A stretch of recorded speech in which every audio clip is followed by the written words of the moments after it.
Hi friends, ఈరోజు నేను పుదీనా పచ్చడి చేస్తున్నా. ఇది డైజెస్టివ్ సిస్టమ్కి చాలా బాగా యూజ్ అవుతుంది. సో ఆకలి వేయడానికైనా అరగడానికైనా అన్నిటికీ చాలా బాగా యూజ్ అవుతుంది. సో ఈ చట్నీ ఎలా ప్రిపేర్ చేసుకోవాలనేది నేను మీకు చూపిస్తున్నా. కడాయిలో పల్లీలు వేసి పల్లీలని బాగా వేయించుకోవాలి. సిమ్లో పెట్టేసి ఒక 5 minutes అలా రోస్ట్ చేసేసుకోవాలి. రోస్ట్ చేసేసుకున్న తర్వాత అప్పుడు ఇందులో కాసన్ని నువ్వులు కూడా యాడ్ చేసుకోవాలన్నమాట. మనం నువ్వుల్లో చాలా కాల్షియం ఉంటుంది. సో నేను మీకు ప్రిపరేషన్తో పాటు యూజెస్ కూడా చెప్తున్నాను. వీలైతే వేసుకోండి, నువ్వులు చాలా బాగుంటుంది, టేస్ట్ కూడా కాల్షియం లెవెల్ ఎక్కువ ఉంటుంది కాబట్టి నేను నువ్వులు కూడా ప్రిఫర్ చేస్తాను పల్లీలతో పాటు. సో పల్లీలు ఫస్ట్ వేగిన తర్వాత ఆ తర్వాత మనం నువ్వులు అనేది యాడ్ చేసుకోవాలి, ఎందుకంటే నువ్వులు మాడిపోతాయి కాబట్టి. సో నువ్వులు ఒక 2 minutesలో వేగిపోతాయండి. ఇలా కలర్ వచ్చేసిన తర్వాత స్టవ్ ఆఫ్ చేసేసి మనం మిక్సీ జార్లో తీసేసుకోవాలి. సో ఇప్పుడు ఇదే కడాయిలో కొంచెం ఆయిల్ వేసేసి మనం పచ్చిమిర్చి వేయించుకోవాలన్నమాట.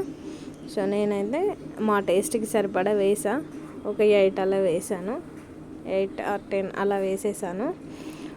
మీరు మీ టేస్ట్కి తగ్గట్టు వేసుకోండి. సో చట్నీస్ కాబట్టి కొంచెం స్పైసీ ఉంటేనే బాగుంటుంది.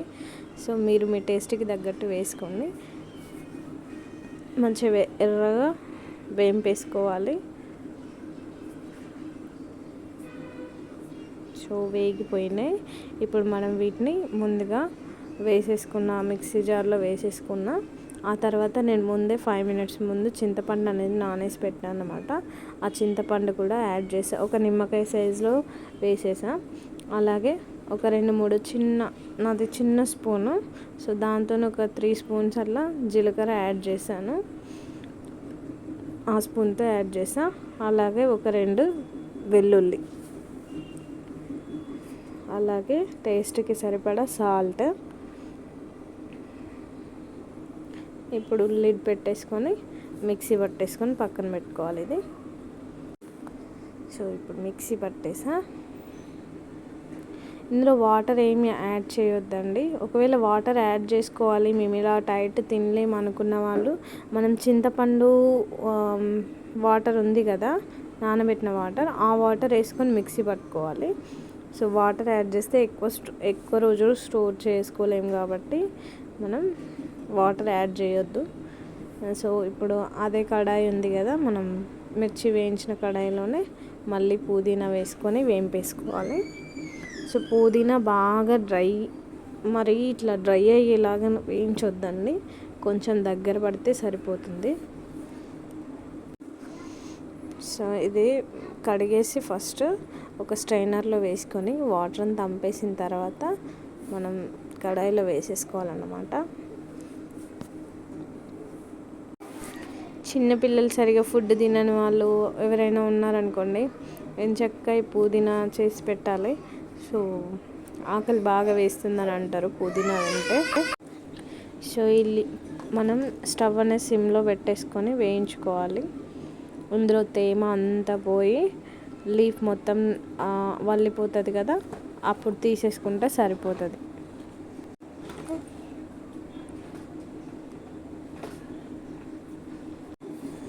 సిమ్లో పెట్టి వేంపుకోవాలి.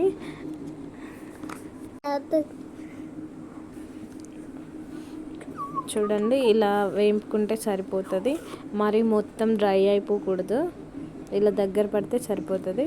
ఇప్పుడు ఇది మనం మిక్సీ జార్లో ఇంతకుముందు మనం వెల్లుల్లి, మిర్చి, జీరా, అలాగే వెల్లుల్లి, ఉప్పు అన్నీ వేసేసి మిక్సీ పట్టుకున్నాం కదా, ఇప్పుడు అందులోనే ఈ ఆకు కూడా వేసి మిక్సీ పట్టుకోవాలి.